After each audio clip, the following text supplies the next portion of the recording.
Imagine if you went from feeling like you could conquer the world to suddenly drowning in extreme sadness.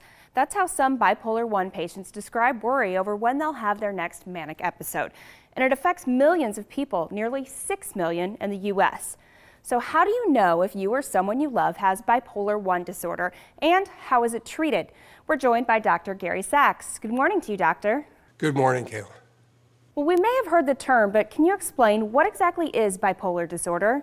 Bipolar disorder, more specifically bipolar 1 disorder, is a severe form of mood disorder in which patients have had at least one full manic or what we call a mixed episode, a combination of mania and depression. And so when you've had that, you are having the diagnosis bipolar 1 as a lifetime diagnosis. And the important thing is that you may have recurrent episodes of highs and lows throughout your lifetime. And these can be devastating to patients, not just because they have extreme mood states, but the symptoms that go with it really impact patients. So the changes in their energy level, the talking fast, getting angry easily, not being able to sleep, having difficulty evaluating risk. Those are things that cause you to be unable to complete school, unable to sustain relationships, lose marriages, friends, etc. And that really is why it's so devastating. It seems like mental health is becoming less taboo to talk about. So can you explain how living with a mental illness such as bipolar 1 disorder affects someone's everyday life? How can the rest of us understand that? Yeah, I think we have a long way to go in reducing stigma, but you're right, it's a lot better than it used to be. And for people living with this, one of the things that they can do is invite in a sort of collateral set of care supports, not necessarily professionals, but people who know them well, who can act as kind of an early warning system. So, when your mood dips, you are often the first person to know it, but when you experience manic or mixed episodes, you may be the last person to know it, but your spouse or your friends will see that you're talking a mile a minute or maybe doing things that are a little riskier or showing more anger than usual.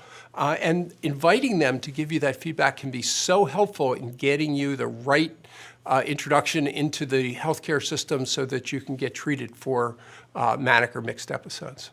Now, if you've been diagnosed with bipolar 1, what questions should you ask your doctor? First question ought to be, so doctor, now that you've given me that diagnosis, what are the proven treatments for that condition?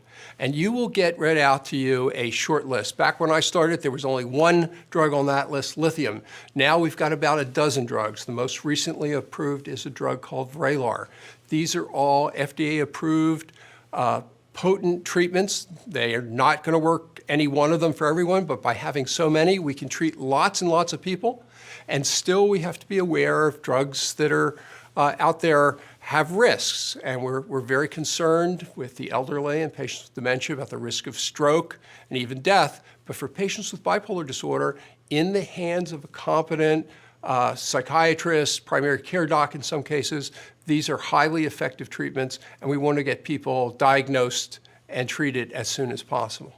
We're doing what we can to extend this conversation today, so if our viewers are interested about anything that you've said, where should they go for more information?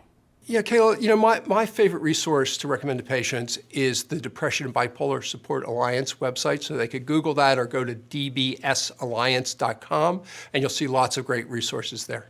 Thank you, Dr. Sachs. Good information today, and we appreciate your time. Thank you, Kayla.